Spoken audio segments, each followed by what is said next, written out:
Hello fam, welcome back to my channel. If this is your first time being on my channel, you are welcome, and don't forget to click the subscribe button. And for the rest of my household members, how have you guys been? I trust you've been fine, right? So today I'll be talking on life as a teenager. How was life as a teenager for you? For me, it was not a funny experience. What has brought me to where I am, and I'm grateful to The God. Holy Spirit is God's ability at work in a man. The fortitude to produce God's dimension of results, even though you are a man. How I became so big. Like it's still a wonder to my family and friends. I'm going to take it in three aspects, starting from how it was physically, spiritually, and emotionally. So you're going to get to know something about me today. So physically, as a teen, I was very small. Like I was practically so tiny. I think I was among the tiniest people in class. I think me and someone else were so small. Like let me move down to okay, when we started getting to know that okay, I'm a lady, I'm a girl, and my mates my mates were busty, like everybody were just wow, and I was still there so small and tiny. At first it was not a matter, it didn't bother me. I was not really bothered or concerned, but okay, at the point in time when it now happened to be that okay, the boys were just after were just friends with the girls that were big and everything like that. I was nobody should judge me. Don't judge me, please. I'm telling you my story. And then I had low self-esteem. Yeah, that dealt with me a lot.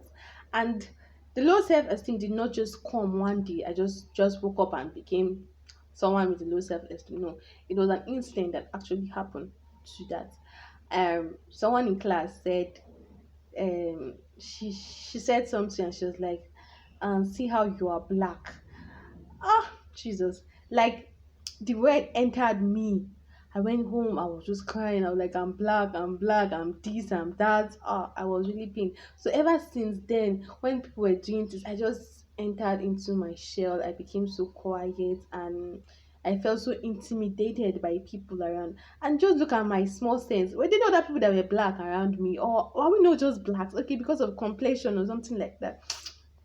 But I entered my shell. I just felt not good enough. As in, when people are doing something, even when I know I could do it, I just stay away. I was like the time where everybody were busting and everything. Do you know what I did? Hey God, oh, I went. I think I took a socks. I think the next day, come not at home. Not there to kill me. After we left the school, I took a socks. I went to the bedroom and I fixed clothes under my chest so that would make me look big. And I can I can remember so well that day in class, like I felt different. Like people were just looking at me like when the marvelous, because in school, you know me as marvelous, like when the marvelous become positive, as in someone, I think someone even made a comment like they have started growing, just imagine. Oh God, wow, I got the attention. I was like, wow, but I don't think that lasted. No, it did not last. But anyways, that was so fun. I tried to feel among, I tried to be among, but it didn't pay at the end of it. Or what is there? What was there? Looking back now, for what? What was the reason? Why was I even doing all that? And no, she was not black. It's not just black. She was like, look at yes, now she was like, look at you, you're black and ugly. So I felt so ugly. I looked into the mirror. I looked at myself like, see how you're looking like a monkey. Ah, I felt so ugly. I saw myself. I came myself. I was like, damn, you're so ugly. Don't go near people. So when I see people that I'm sure if at that point I was even more beautiful than them, but feeling the fact that that mentality was just in my head that you are ugly, you are ugly. So when I see someone, I'm like, wow, someone is fine. Why am I not like this? Why am I not like that? And that really, it's really ate into my self esteem. I had no boost, nothing, nothing. I was just there, just there. Anyways, that aside, then let me go to how it was let me say emotionally. Like I said, physically it affected my emotions. Like I had many crushes though, right from primary to secondary school. I had a lot of crushes, but it's just something that I like that boy, I like him, but that was all. Sometimes after a while, the people have transferred from my school, I've left, and so it was just there. And the lady in question, that girl that said that into me, what happened was okay, when I came to the school newly, I I love literature, I love reading. So that day, like normally she was the one that, and she's very big, like she's big when I so I love literature. So that literature teacher came into the class, and that was, I think that was my first time having literature class with the man. I was a new student, and then he was like, "Who wants to read?" And I raised up my hand. I never knew that, okay, there were some people that apparently it was left for them to be reading now. I raised up my hand and I read. I was really enjoying the reading, and he was nodding his head, nodding his head. Even when the lady was like, she has reached where he said I should stop, I was like, no, continue. So I think since then she felt threatened. And then emotionally, I was very emotional. I'm still emotional, but at least not as in very emotional. Like I cried.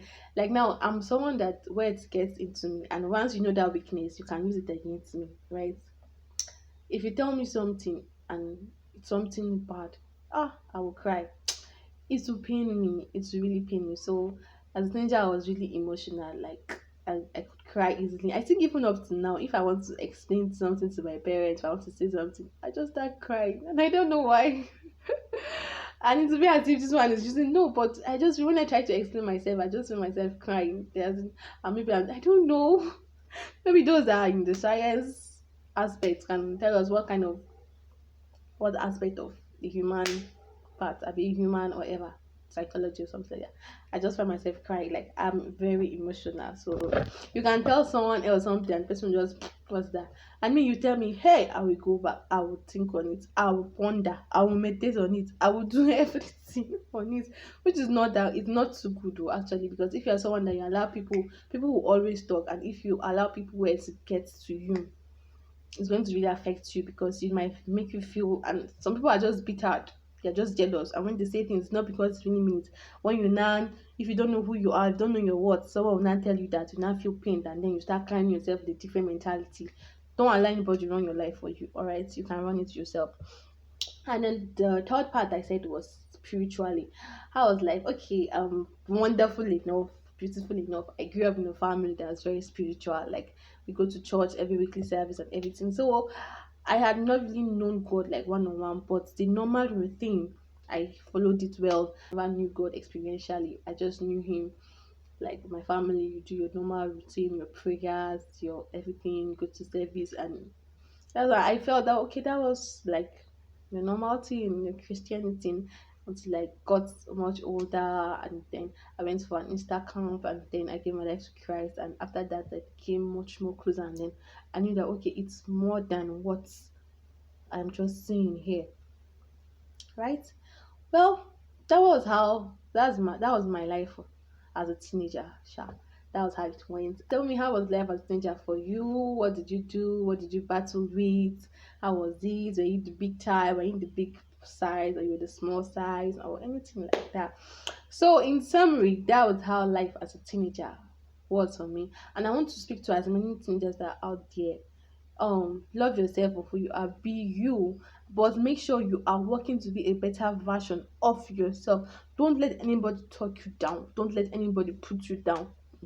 That you are not there today does not mean you will not be there tomorrow, because I know then people that I admired and things I admire right now in my life, I'm seeing those things, and everything is just time. Many times teenagers, we want something and it's not yet time for that thing. That's why we put our hands in different things, because you want to see, you want to taste and see that the Lord is good. So sometimes we should be contented, we should be contented with what we have and where we are, right? And he really helped me out. He was the one that brought me out. So when you hear me saying I'm a self-identity coach, I'm not just saying it just because I just want the name. It's something that okay, I've been there, and whenever I see someone that is going through this self-esteem, low self-esteem, it's obvious to me. I know that kind this person is battling self-esteem, and as much as possible I try to get close to the person and talk to the person, because it's something you can come out from, it's something you can overcome. It's just going to take time. It might leave one or two scar for on you, but it's what makes you up, right? Don't let anybody look down on you. Don't let anybody bully you. Don't let anybody know what God is saying about your life. You are beautiful. You are wonderfully made. How you are is how God wanted you to be. And you are you. You are special. You are unique. You are different. So don't let someone talk you down. So don't forget to like it. And you can subscribe if you've not subscribed before, right? Bye.